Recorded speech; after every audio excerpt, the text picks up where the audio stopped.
Ladies and gentlemen, good evening and welcome. We are back for a new episode of Browsing Africa, our show on Canal Algérie, where we take you on a tour around the continent to discover all Africa has to offer on all levels. See you in a bit for tonight's stories.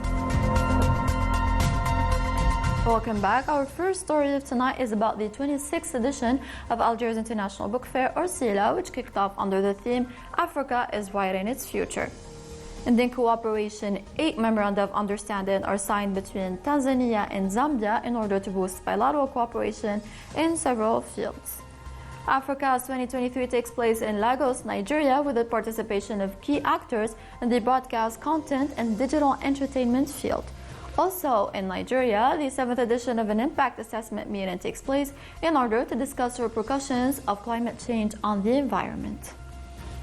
See you in a bit to discover the details of all of these stories. Welcome back. As we were saying, the 26th edition of Alger's International Book Fair kicked off on October 25th. This year, the fair celebrated African literature in its richness under the theme Africa is Writing Its Future, and even hosted renowned African authors. Misa Kabash has a full story. On the occasion of this year's International Book Fair, held under the slogan Africa Writes Its Future, a conference was held at the level of the African Pavilion under the motto The African Thought and the 21st Century.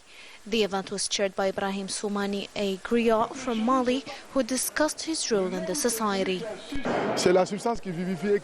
are called griot or jeli. It means the blood in the body, meaning we are part of the social fabric.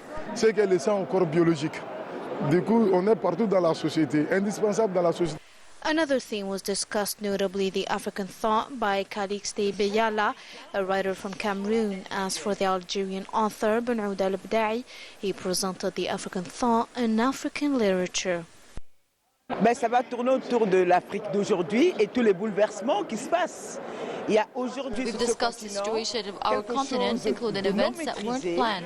I am here with my Algerian brothers to see the future of Africa. Nous commençons avec la question de ce qu'est un griot, un jeli. We've started with the question of what is a griot, a jeli. Here in Algeria we call it middah. We've indicated the griot's importance in society because he exhibits the memory and culture of a village. Expose la culture, la mémoire du village. Other talks were organized, holding different themes related to Africa, especially the 18 African countries are present in this 26th edition. In cooperation, 8 memoranda of understanding were signed between Tanzania and Zambia in order to promote bilateral cooperation. These memoranda of understanding are related to energy security and industrialization, military training, among others that we discover more about with Masausu Makawaya. Ink on paper to seal 8 memoranda of understanding (MOUs) to strengthen bilateral and trade cooperation between Zambia and Tanzania. Foreign Affairs Minister Stanley Kakubo and Tanzanian Minister of Foreign Affairs and East Africa Cooperation, January Yusuf Makamba, signed 6 MOUs on behalf of the two countries. And witnessing the signing of the documents at State House grounds, President Hakainde Hichilema cautioned against turning the occasion into a mere ceremony. MOUs we've signed today must not be a ceremony, an exercise that governments like doing, but one that leads to action to consolidate the gains that have been made before our time, but to consolidate these, to deepen them, to grow our economies, to create opportunities for young people in our countries, our youthful populations. Among the MOUs signed by Mr. Kakubo and his counterpart is one meant to plan for the development of a natural gas export pipeline from Tanzania to Zambia to ensure regional energy security and industrialization. The two ministers further signed an MOU aimed at promoting cooperation in science, technology and innovation. The two also signed 4 MOUs under the Ministry of Defense and Tanzania's National Service. The MOUs under this category are meant to set conditions of exchange programs of student officers and to operationalize cooperation in military training among directing staff at the command and staff colleges. And Tanzanian President Samia Suluhu Hassan is happy that some development challenges between the two countries will be addressed through the MOUs. We reaffirm our personal commitment in that of our two governments to ensure that we continue cherishing and enhancing the existing bonds of friendship and partnership built on a solid foundation led by our founding fathers, the Mwalimu Julius Nyerere, the JKs and the KK. The MOUs under defense further seek to promote exchange of officer cadets at the military academies of the two parties, as well as medical services based on mutual understanding and benefit. Zambia Development Agency ZDA Director General Albert Halwampa and Tanzanian Trade and Development Executive Director Gilead Terry signed the other two MOUs to promote and strengthen trade relations between public and private sector institutions and operators.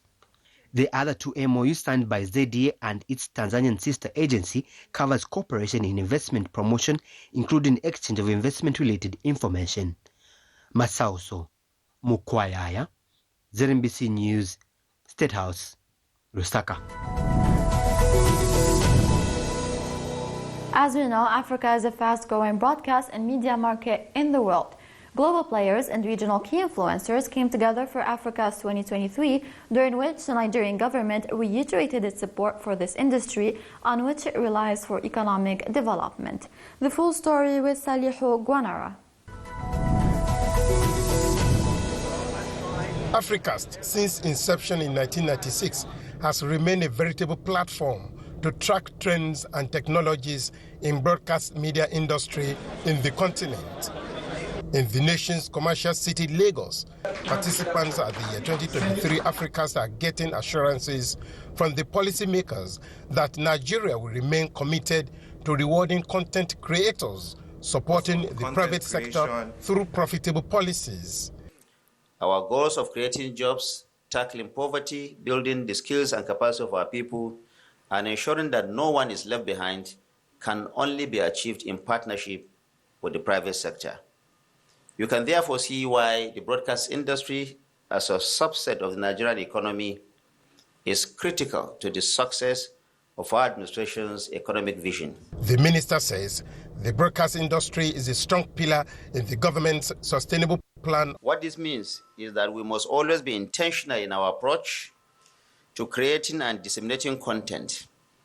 I'm reminded of the saying, with great power comes great responsibility. Gathered here are some of the most powerful people around the world.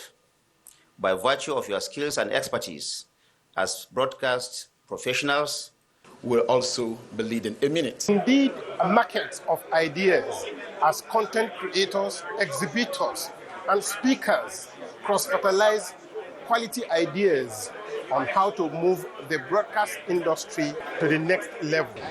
This is evident with the display of broadcast equipment and exchange of partnerships. In Lagos, Saliu Guanara, NTA News. We remain in Nigeria, where an assessment meeting took place in order to discuss means to build resilience on all fronts in face of the environmental impact occasioned by climate change. Charles Alpha has the full story. Industrial and plastic waste, crude oil spillage, and extreme weather events have all impacted the environment in form of land encroachment, desertification, flood, erosion, and loss of biodiversity. These are some of the issues this 7th Impact Assessment Conference seeks to address. A lot of things are happening with our climate, and we need to start doing something so that we'll build up the resilience. We have adaptation that will help us to cope. 1 minute without the environment, we will all cease to exist. And so we need to continually talk about the changes that are occurring in our environment. The idea is to bring together policy and decision makers, as well as regulators and environmental analysts, to find a potent way of providing protection for the environment. Granted that even the emission coming from us is said to be less than 4%, but the ripple effect is huge. It is crucial for the Association for Environmental Impact Assessment to critically appraise the emerging challenges that are inherent to be able to balance our actions towards achieving sustainable development. The stakeholders believe Africa has lots of vegetations to leverage to mitigate extreme weather events, but that this can only be realized through impact assessment.